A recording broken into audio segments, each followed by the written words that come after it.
welcome to Rise, Heal, and Grow. I'm Leah M. Hill. This show is a podcast production of Apollo Sunrise Center, which is a health, wellness, and spiritual retreat center in Merrimack, Massachusetts. On this show, we shine the light on those who nurture wellness and inspire positive change. My guest today is Patti Anastasia. She is an RN, a pet psychic medium, a healer, and an author of the book called Heal with Your Pets. Welcome, Patti. Thank you so much. I'm glad to be here. Thank you. You brought someone with you today. Who's this? I did. She's my co-author of my book. Right here, you can see her right on there. Anyway, she's a wonderful, magical dog, aren't you? And this is Ladybug, right? Ladybug. Ladybug. Oh, I didn't say that. Yeah. Ladybug. So Ladybug is here with us today, and she is also a healer as well. She so truly we'll is. talk a little bit more about that, about how she does healing.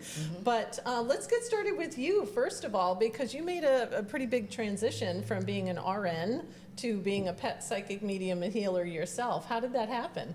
So I decided to work with medicine for a while just to get an idea of how the body works. And I had a career-ending injury in 2015. So I decided to embrace my natural talents as a psychic medium and work with animals. And that was an amazing transformation. It was hard. Yes, I imagine. That's a very big, from a very science-based, traditionally medical field to something very spiritual. Yeah, I can imagine. So this transformation or this transition for you must have been, did it take a long time, or was it something that you knew for a long time that you were an intuitive medium and it was more, well, maybe more easier that way because you had already been practicing as an intuitive?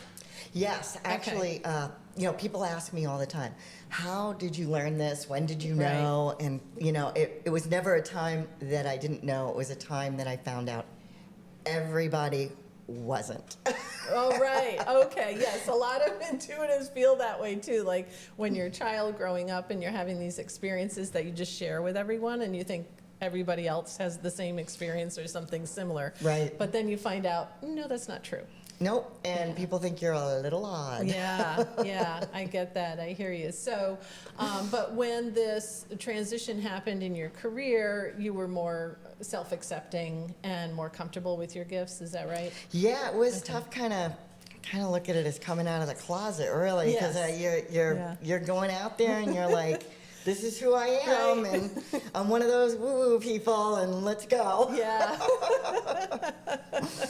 So, well, I'm glad you're able to come here today and tell everybody that and do that, because I know there probably was a time when you couldn't. So glad you're here to do that today. And I know for myself as well, I'm an intuitive medium as well, and there were many years when I couldn't share it with people. It took a long time for me to accept myself for who I really am. Yeah. So let's talk about the work that you do as a pet psychic medium. Tell us about what that is and how that helps people. So I connect with animals that are having difficulties. Pet parents contact me when they're having behavioral issues, or particularly end of life, or even what I call the palliative care phase, where we're switching from care, from treatment to care and comfort. And it's such a difficult transition for people. And so I honor being able to help people through that transition. And then moving into the hospice phase, where we know that we need to start to look at making decisions. Yeah. Those are hard decisions. Yeah, so you're referring to like the terms that we typically refer to people of palliative care and hospice care, but you're talking about the pet here, someone's loved one, someone's pet who they've probably had for a good, 10, maybe 20 years in their life and is now going through this process. Yeah. Yeah, so it sounds like also what you're able to do in that process is you relay the messages from the pet to the pet parents that would help the pet parents maybe make decisions during this transition. Absolutely, and feel better about their decisions as well. Moving through it without guilt. Yeah. That's the most huge. important I know. thing. That's huge. I know. It reminds me when I went through with my beloved kitty, who you connected with when we talked a few months ago, who I had for, I think he was probably 18 or 19 when he passed, and it was a very difficult time in my life anyway. And then to go through his passing was really traumatic for me. But the messages that you gave me really helped, because I had carried some guilt even from that time all those years ago about his passing and some of the decisions that we made. But you really helped me feel better about that and release that guilt. So thank you. I'm so glad. Yeah, You're welcome. thank you. That was helpful. So, so pets are healers themselves, right? So having a pet like Ladybug, how does she heal people and your clients, or does she help heal other pets or relay messages? How does that work? Absolutely. So our pets are empaths. They absorb everybody's energy, especially ours. Our, the pet parent. They have a specific job with us, and they absorb the energy. They hold it. That's one of the problems, is that they can't do self-care like we can, because they don't understand time, so they can't make decisions. They can't make choices. So that's one of the things that I always teach people with their pets, is to do energetic clearing with them. I teach energetic communication, which is 3 tools. And one is image emotion sets, which is how they talk. And that's how I receive messages, through images and the emotions. And then clearing, which I use an HESU tool, which is simply a ground, connect, filter, clear, balance, and heal. And then how they help us is how they absorb our energy, and then we clear it. We give their energy back, call ours back, and I call it the rainforest effect. They absorb our toxins, we rain on them, and then we inhale the oxygen, and they do it over and over again. And I've seen people heal amazing emotional, physical, mental, and then connect us with the spiritual, like nothing else, really. Because I always say they're halfway to heaven. I look at it as their vibrational frequencies. They're like 500, give or take, depending upon the animal. Hertz, you mean? 500 hertz. Thank you, 500 hertz. Right, just to make sure. So you do explain this process in your book, because I got to read it over vacation. I was really excited to read it. We'll talk a little bit more about that as well, but I just wanted to make sure that people understand what you were explaining a few minutes ago. You went through pretty quickly, but you do have the details in the process of how to do that, how to help people heal. And I love the title of your book, Heal with Your Pets. It wasn't just heal your pets, it's us, the humans, healing along with our pets. So can you talk about that a little bit, about how we heal as we heal our pets? Right. So when we're working with our pets and doing these tools and clearing their energy, we're clearing our own energy. And that's imperative for our own health. And our pets, being at such a high vibrational frequency, they raise ours automatically. 500 hertz is the hertz of love. And what do we feel like with our dogs? They are about 500 hertz, and we feel love. And when we feel that love, our bodies can heal. We see it all the time, and there's plenty of research done on it. Therapy dogs going into children's, and helping the children heal. They literally take our pain and shoulder it for us. That's amazing. Wow. And it allows us to heal. But wouldn't we feel bad about that, like our loved ones taking on our energy? It's that's the what job I that would wonder. They came to do a job. Here's the interesting, I call our pets karma legacy pets, because before we jump into our bodies here, we plan this with them. They come at a certain time to do a certain job, and they leave in a certain way to provide the healing or the change in direction that we need. And we plan that before we came in. We forget, they don't. And so they came, they're very proud of how they help us to heal. They are so proud of the job that they do. And that makes sense, because that's what was going on with me in my life when I lost my kitty. I had to make a very big life-changing decision, and he passed right at that time when Yeah. I had to do it. So for me at the time, it was like a double whammy because I was like, oh my God, I have to make this decision, and now I've lost my he, like you said, he was my karmic legacy cat because he was like a soulmate to me. Right? Still haven't I gotten hear over that it, a but lot. yeah, he was. They're He was soul like pets. yeah, he Yeah, really was. yeah. So can you share a little bit about maybe some examples of transformation that you've seen through the work that you do, or? Sure. anything, I think one of the most difficult things is when our pets get lost. They just don't come home. Oh gosh, yes. This is devastating. Oh, yes. So I had a parent contact me. Her son, who was autistic, had a cat, and it got out, and it didn't come home. Oh gosh. And so she contacted me to find out, where is it, what happened, and when I connected with that cat, I saw that it was actually attacked by a coyote. Oh gosh. And it was not Which going is the to be biggest coming fear, home. right, Biggest fear yeah, ever. And biggest so fear, now I'm right. like, okay. Yeah. So I said, listen, we need to have your son on with us. And she was like, well, I don't know. And, if he'll sit and stay. And so when I contacted him and we had the video conference, he came and we talked, and I said, what do you think happened? What did you see? Because autistic people are extremely vivid, and they can talk really well to animals. And he said, I think that a coyote got him. He And said that? He said that Wow. to me. Okay. And I said, that's what I saw too. Yeah. And I said, how do you feel about that? And he said, well, I want to know if he was okay, if he suffered. And I said, no, he didn't. He left his body. And this is true. When our animals pass, they leave their bodies first.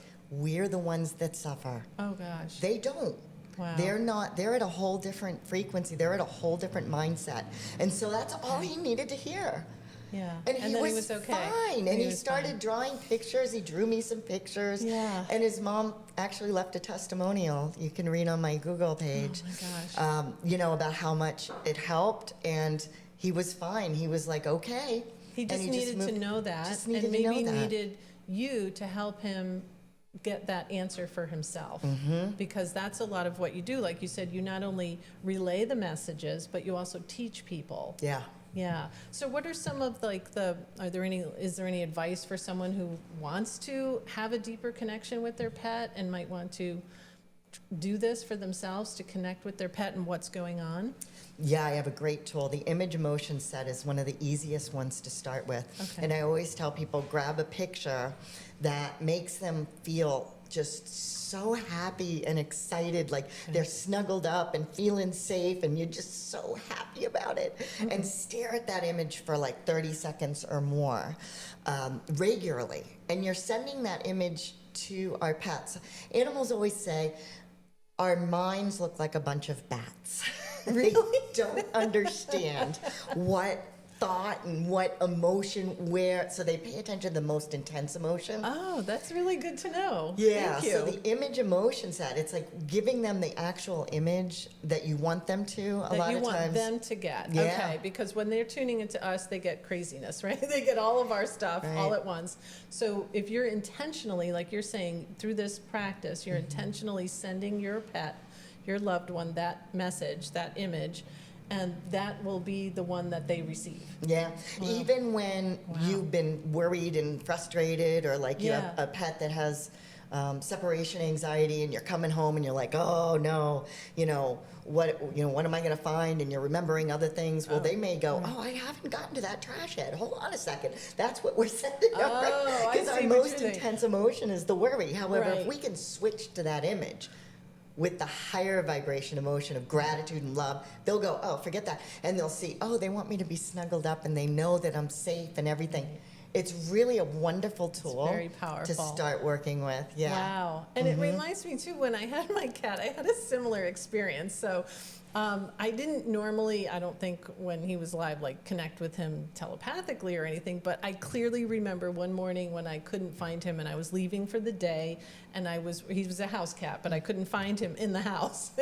And I was so I was worried, but I was running late. Oh my gosh, what am I going to do? And then as I was in the driveway, almost getting to the car, I just got this very clear image in my head of him asleep in a closet. And I was like, oh my gosh, I know exactly where he is. And then I went back. Of course, the door was shut, so he would have been in there all day. But I think he sent me that message, like, here I am, you're looking for me, because it was first, like you're saying, first and foremost on my mind was, oh my God, where is he? I can't find him. I have to leave. I'm running out the door. And then bang, I just got this image in my head, and I was like, oh. So I went in, and he was fine. I just opened the door and left for the day. So that's amazing. I call that the universal language. We all knew it when we were born. Right. Before we learned human language. The language of pictures or Pictures images. and emotions. And emotions. That's how you know. Yeah. When all of a sudden your emotions change to a higher vibration. Right. Right? Oh, relief. That's where Yes. they are. Oh, As thank opposed to, goodness. like you said, oh my gosh, I'm home. What is the dog chewed this time? Or what is it? You know, thinking about that, that's what's going to make it happen. Or the cat ripped down the curtains. Oh, you know? yeah, right. They never do Shredding the that. couch. Yeah, we have all that, definitely. Yeah.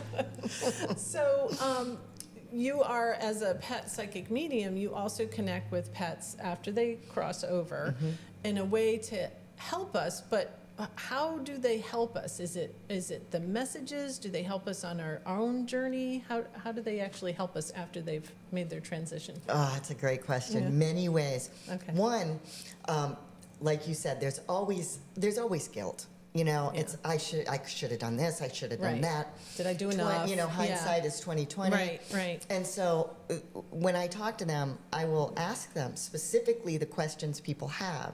However, first what I'll do is I'll print off a picture, and this is for any pet, and I'll talk to them, and I'll figure out Okay. all the messages they have to say. And then I also pick a gemstone, and they Okay. give me more messages in there. So the messages that every single pet has is they don't understand the guilt. They're very confused by the guilt because they're like, Oh. this is what we planned. Right. And then we forgot.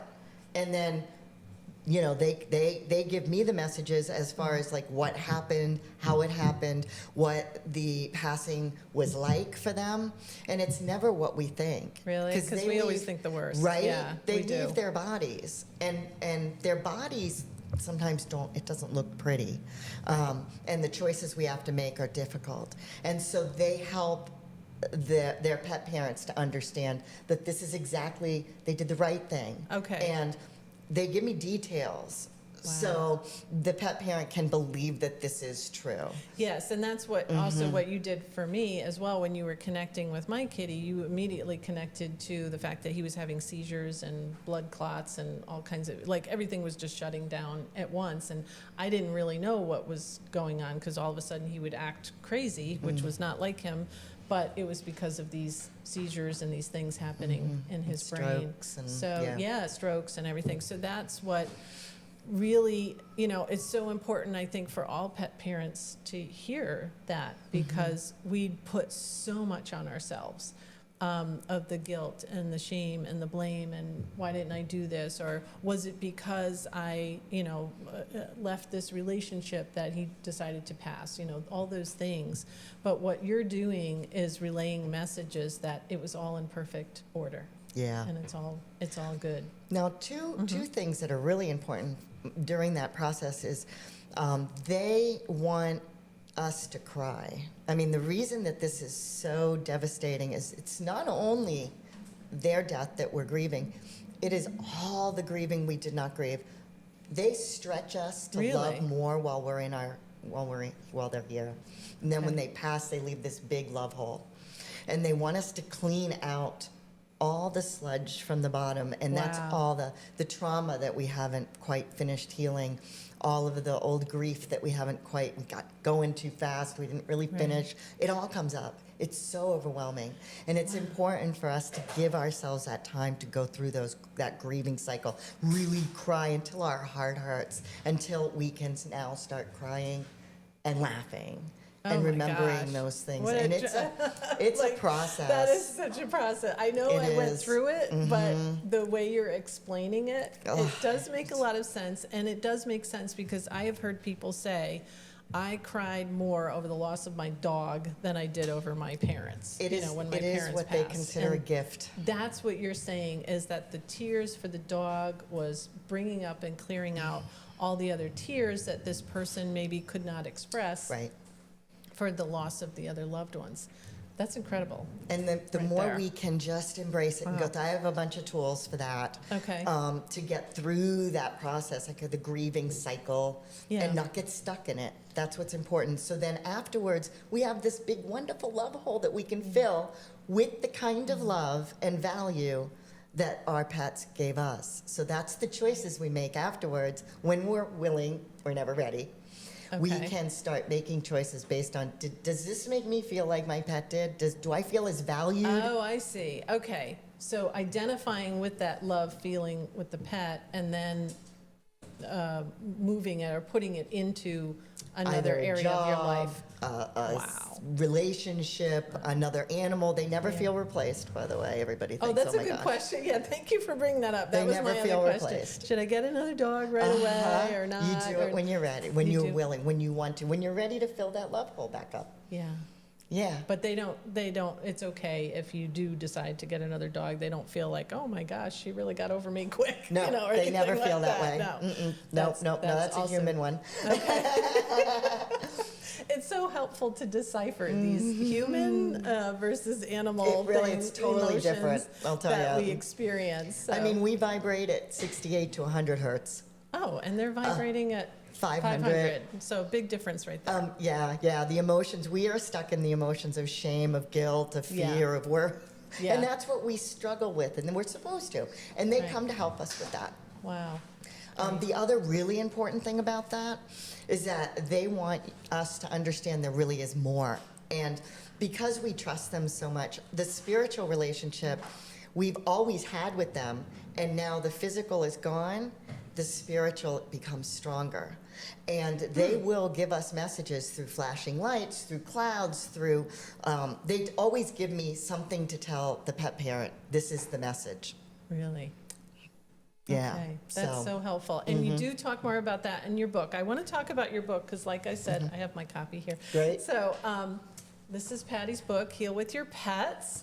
And it says, they heal us together and we heal the world. So you, in this book, you teach the methods that you were talking about of how to make us build a stronger connection with your pets, which I loved. I also loved that you talked about the purpose of wild animals in our lives.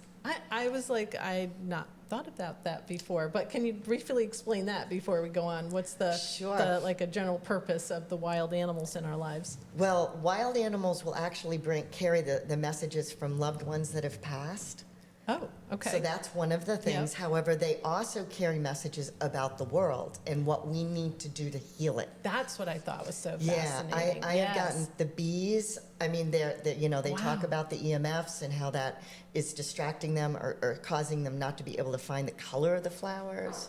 And Wow. what we can do to help them just by simply giving them something to ground Yeah. before they go into the hives. It's a lot of times very simple. The humpback whales are, sharing that there's issues that we don't even know about that's actually melting Antarctic ice. Oh my And there are gosh. meditations in there that I created to connect with them Yeah. so that we can actually add the healing for them and with them and work with them. Right. And this is true of all the animals. Going to the zoos, I work with and clear the animals. And through them, they help to clear the species and the territories. It's amazing. Oh, thank you, because I have never felt comfortable at a zoo. Mm-hmm. I've always felt bad for the Yeah. animal. I felt sad. I felt like they're in the circus too. I think I went to a circus once in my life and I was like, that just feels so weird. I don't know.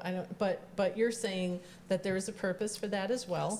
Yes. And that you can connect with those animals even in the zoo, even at the zoo and at the circus. I don't even know if they still do circuses anymore with the animals, but if they do, that you can, there's healing that can happen through them for the Oh, world. yeah, absolutely. Absolutely. Yeah, wow. And you're also making me, reminding me of when there's an earthquake coming, how the dolphins all come to the shore Yeah. right before we as humans realize that the earthquake is happening underground, or in the water. So that's their purpose. That was great. Thank you. The other thing I wanted to mention that I felt was really powerful in your book were all these QR codes that you included along the way that either provide examples, like video examples of what you're talking about in the book and what you're teaching, or just a place to go to find more information. Like if you wanted to learn more about a particular topic, here's the QR code, just scan it. Or here it is, if you wanted to see this in action, here's a QR code, just scan it, and you can watch you doing the little video or the meditation. So that was very helpful too. Cool. One of the things I really like in there is the post-traumatic stress, and that our pets can have post-traumatic stress. Yes. And there's from PubMed, there's 2 articles, one on post-traumatic stress in humans and one on post-traumatic stress in pets, animals. It's That's really interesting. Great. Yes, because we think about that, pets that have been, come from an abusive home and we adopt them, and how do they manage that PTSD? Yeah. So you talk in the book about how to actually do that, have a deeper connection with the pet, even if you don't know like what happened to them, right? Yep. Because a lot of times you don't. Like the rescues, that's a That's what I'm wonderful thinking of, kind of pet that I love to work with people with rescues, so that we can, because pets either come to us and they mirror what we need to do for ourselves, or they come to us to teach us tools in order to help the world. Okay, so they're either mirroring us to help us realize what we're sending out, so I just make sure I'm clear, or they're teaching us the tools to help others, or to help, So the things there's that we 2 do to help purposes. them, the things that we do to help them are things that we need, also things that we incorporate into our careers. They're very concerned about the money in our careers. They are? Isn't that interesting? That was a real surprise to me. That's a surprise to me. They even understood that. Yeah. They do. I'm They like, want well, us to be I could successful. use some help in that department, What do I need? I need Ladybug, or I need somebody to help me. Yeah, that's fascinating. You're right. Oh my gosh. I know. It's really So, interesting. But that's the thing that's so funny about being intuitive. It's like you can't make it up. It's like this stuff, no matter how crazy it sounds, you just go, okay, this is what I'm hearing. Yeah, it's This really, is it. and messages of when they reincarnate into like a baby, or wow, things like that. It's hard to tell somebody that, because it's like, I don't want to give false hope, please. And by the way, never just trust your psychic. Never just trust your psychic. No. What do you mean? Trust your intuition. Hey, I'm not perfect, so if I'm saying something that doesn't sound right, then don't listen to me. And also check it out with somebody like a vet, a nutritionist, a physical therapist. I can make recommendations. I can tell you what I see medically. However, I don't have that formal training, so. Yeah, but just to come to you to get that comfort, like you said, the Absolutely, information, you'll get the some great comfort, messages. and the messages that they are always okay, even though we worry about them and we think that they are always okay no matter what. Okay, so if anybody does want to come and meet you in person, first of all, you are going to be at Voices of the Valley. I'm so excited. I am really excited to have you. You are going to have your books there here with your pets. You're going to be a panel speaker. And this is November 1st and 2nd at Apollo Sunrise Center. You can get more information about the entire book festival event right on the website, which is apollosunrise.com. You can get to meet Patti in person, get your book signed, and buy some books, get the book signed, and also hear you talk on a panel about writing the book. And then maybe even the next one, you said you're working on another book as well? Yes, I'm focusing on helping people to transition to the palliative care phase, and when and what that looks like, how to move into the hospice phase, different tools to help create that end of life experience that you can actually look back on and be proud of and feel like you did everything right. Wow. So that's more for us, I think, the pet parents than for the actual It is. pet. And how to develop that spiritual relationship moving forward. Yeah.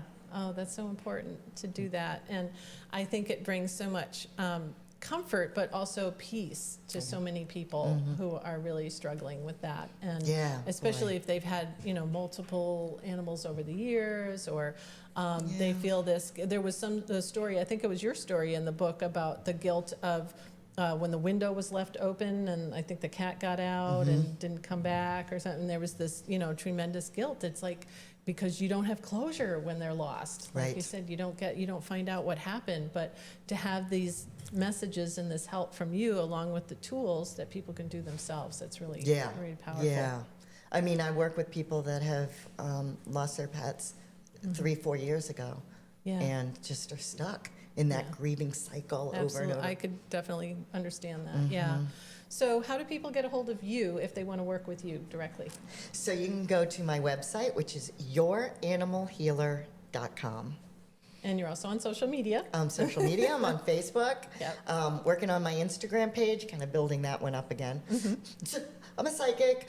I'm not real good at those things. But you're working on it. That's why you get help. Yeah. That's right. Well, Patti, this was great. It was so good to have you and Ladybug, who's still here with us. And she's been so quiet and peaceful here, but thank you. It's been so good to have you on the show. It's wonderful, and I'm really looking forward to having you at Voices of the Valley and having people meet you and get your energy and hear your story. It's going to be so great. Oh, So it is. you. Thank you so much for coming. And maybe I really want to give a shout out to Apollo Sunrise. There are some amazing events there. So Thank really you. check it out. Get on the mailing list and get over there. Thank you very much. And welcome. actually, signing up for Voices of the Valley is free, but registration is required, but it's free and open to everyone. And thank you again for coming, and thank you, all of you, for watching or listening here. And we have lots more episodes coming up soon here on Rise, Heal, and Grow with Leah M. Hill. Thanks, and see you next time.